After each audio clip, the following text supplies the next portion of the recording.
Hi guys, this is Dean from the Strike engineering team.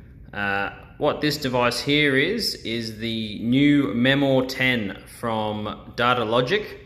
Now it's a rugged PDA that can be used in a multitude of environments and applications, and therefore we decided to make a Strike Alpha Cradle for it so it can be stored and charged safely in forklifts, vans, trucks, any vehicles, or even on desktops if you need. As you can see here, we've got the Strike desktop stand on there.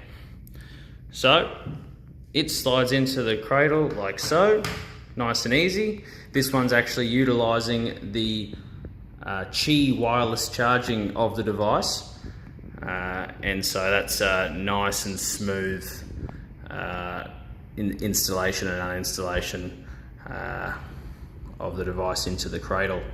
So we can put a antenna coupler in the rear of these cradles to boost the reception of these devices when you pair them up with an external antenna, and aside from that, they're just a safe and easy way of storing your devices when they're not in use.